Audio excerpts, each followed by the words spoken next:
Halo semuanya, perkenalkan nama saya Felen Liliana Lurita dari kelas 2 MA04. Di sini saya akan memenuhi UTS Komunikasi Antar Budaya dengan mengangkat tema Sistem Kebudayaan dalam Komunikasi Antar Budaya. Selamat menyaksikan. Di sini saya akan menjelaskan mengenai komunikasi. Komunikasi adalah suatu proses sosial karena melibatkan interaksi antara dua orang atau lebih. Komunikasi ini tidak akan terlepas dari adanya manusia dan kebudayaan. Manusia adalah makhluk hidup yang diberikan akal dan budi secara lebih sempurna daripada makhluk ciptaan lain.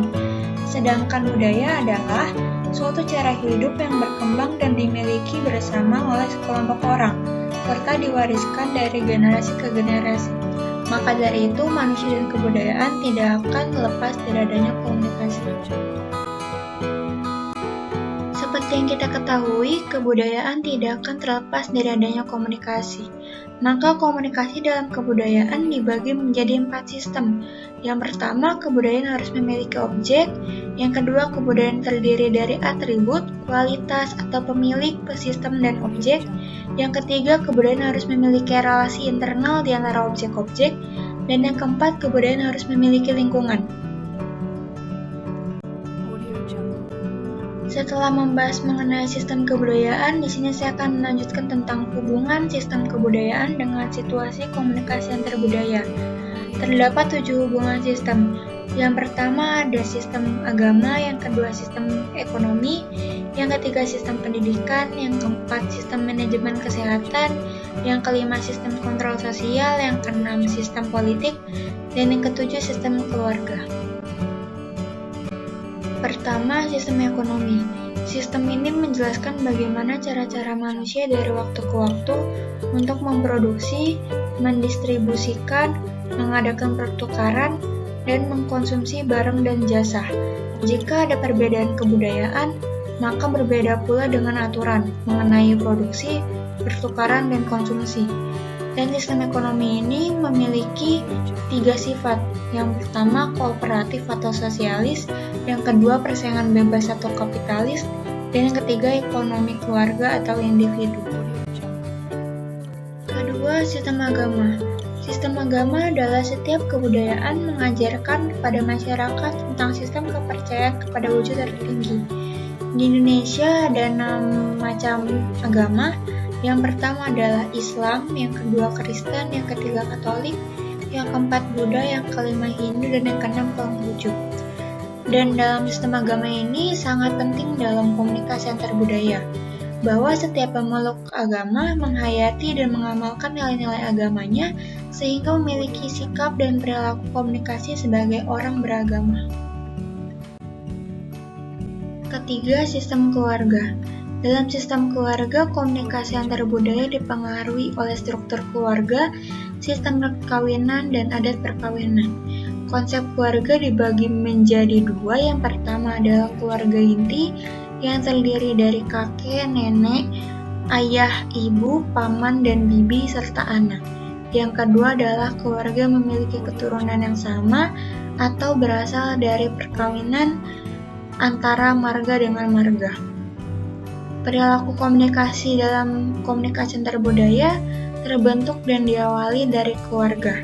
Sebagai contoh adalah di Ende hanya Mosa laki yang berhak berbicara tentang adat, dan di Timor hanya Usip yang berurusan dengan pernyataan umum, hak untuk berkomunikasi serta pengaturan media.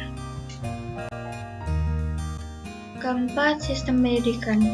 Sistem pendidikan adalah proses sosialisasi nilai, norma, dan perilaku dari suatu generasi ke generasi lain. Pendidikan di Indonesia dibagi menurut jenjangnya ada 4, yaitu pendidikan anak usia dini, pendidikan dasar, pendidikan menengah, dan pendidikan tinggi. Sedangkan menurut jalurnya dibagi menjadi 3, yaitu informal, formal, dan non-formal. Informal adalah pendidikan dari lingkungan keluarga sebelum seorang anak menginjak masa sekolah. Sedangkan formal adalah pendidikan yang dilakukan di dalam suatu institusi resmi yang disebut sekolah. Sedangkan non-formal adalah pendidikan tambahan di luar sekolah. Sistem pendidikan tradisional yang berlangsung di keluarga terutama untuk mewarisi nilai-nilai sebuah kebudayaan. Mengapa diperlukan pewarisan nilai-nilai kebudayaan dalam pendidikan?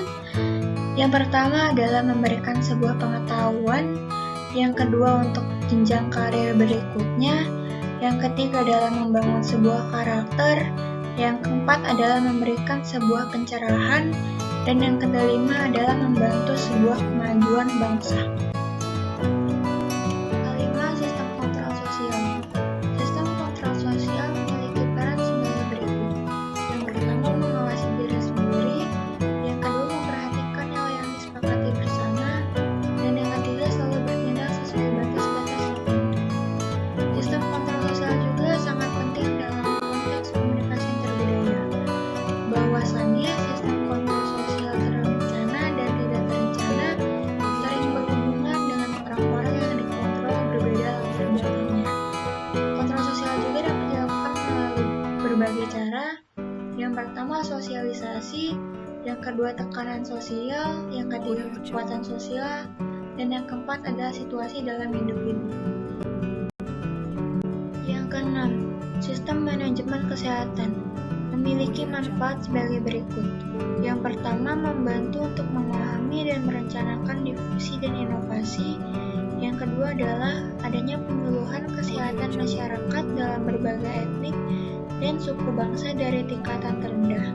Sebagai contoh adalah dari tingkatan terendah seperti RT, lanjut ke RW, lalu ke kelurahan, dan dilanjut dengan ke kecamatan.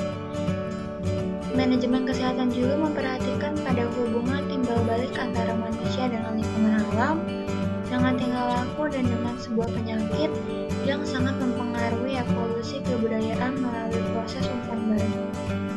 Kebudayaan ini juga memperhatikan jika salah satunya menderita sebuah penyakit, perdukunan, ilmu hitam, atau obat-obat tradisional. Ketujuh, sistem politik.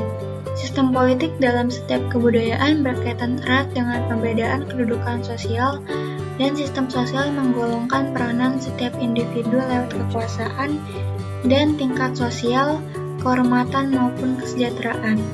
Sehingga politik dapat dimulai dari tingkat yang terendah hingga tingkat yang tertinggi sesuai dengan kekuasaan dan tingkat sosialnya. Telah diketahui juga di Indonesia merupakan sebuah negara hukum yang berbentuk kesatuan dengan pemerintahan berbentuk republik dan sistem pemerintahan presidensial yang bersifat parlementer. Sehingga di Indonesia kekuasaan paling tertinggi dipegang oleh presiden. Dalam setiap masyarakat juga telah adanya aturan tentang siapa yang menguasai apa dan siapa yang menguasai siapa. Sehingga dalam bentuk sistem seperti ini, butuh banyaknya keadilan dalam setiap aturan yang akan dibuat.